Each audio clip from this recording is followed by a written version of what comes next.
kebetulan momennya Hari Anti Korupsi kemarin, selamat Hari Anti Korupsi Sedunia. Nah nanti kalau kita lihat nih dari yang akan diangkat besok, meskipun ini kan cuma 2 jam, tapi 7 tema, apakah kita bisa berharap besok ini akan bisa fokus dalam pemberantasan korupsi sendiri kalau pembagian durasinya sendiri? Iya, memang bicara soal masing-masing tema ini cakupannya sangat luas ya, dan Hmm.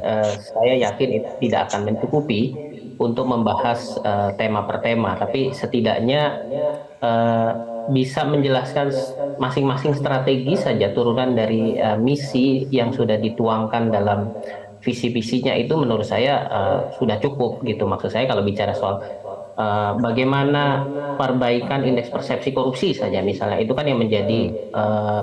pekerjaan rumah kita ya, karena sejak zaman Pak Jokowi sebenarnya di 2014 kemudian sampai 2019 itu indeks persepsi korupsinya naik bahkan sampai level tertinggi itu 40 ya. Tapi kemudian 2019 ke 2022 itu kecenderungannya menurun, dan Hmm. menurunnya drastis sampai boleh dibilang terjun bebas sampai ke titik 34, ini terendah sejak beberapa tahun terakhir gitu sebenarnya. Jadi ini Oke. menurut saya di tengah persepsi dunia internasional terhadap Indonesia, rasanya sih ini menjadi pekerjaan rumah utama ya untuk diperbaiki, dan seharusnya ini bisa menjadi perdebatan utama nih Hmm. dalam debat capres besok ya. Nah ini Hmm. bagaimana caranya untuk meningkatkan kembali indeks persepsi korupsi misalnya.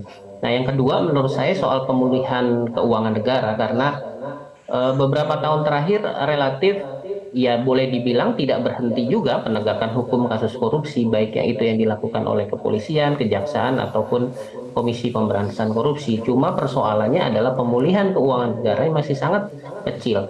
Hasil pantauan ICW sebenarnya di tahun 2022 kemarin itu kasus korupsi, kerugian negara yang ditimbulkan dari kasus korupsi berdasarkan vonis yang dikeluarkan oleh pengadilan tipikor tingkat pertama sampai kasasi di Mahkamah Agung itu nilainya sampai sekitar 4 triliun. Tapi yang 46 triliun, mohon maaf. Nah, tapi Hmm. kerugian negara yang dikembalikan itu hanya sekitar 3 triliun. Jadi masih sangat jauh. Belum kalau kita bicara tahun-tahun sebelumnya ya. Hmm. Karena seperti yang tadi dibilang oleh Pak Supriyansa, memang belakangan ada upaya penegakan hukum yang dilakukan oleh kejaksaan terutama kaitannya dengan kasus-kasus yang terkait dengan asuransi misalnya Jiwasraya ya, Asabri dan lain-lain, itu yang nilainya kerugian negaranya sangat besar dan itu bisa ditegakkan. Cuma memang ini perlu kita lihat ke depan konsistensinya seperti apa, termasuk tadi soal dana desa ini kan Oke. jumlahnya dari tahun ke tahun relatif meningkat ya untuk 74.000 desa, tapi kerugian negara, tapi kasus korupsi yang muncul di level desa itu juga kecenderungannya terus meningkat sejak tahun 2016 sampai 2023 itu kecenderungannya meningkat.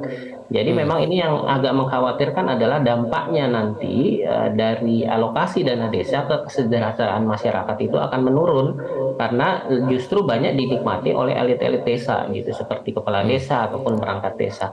Nah ini Oke. jadi persoalan. Nah menurut saya apa yang tadi disampaikan oleh Pak Bestari juga menarik soal eh, apa Memiskinkan, mengubah sistem atau kemiskinan budaya. koruptor. Hmm.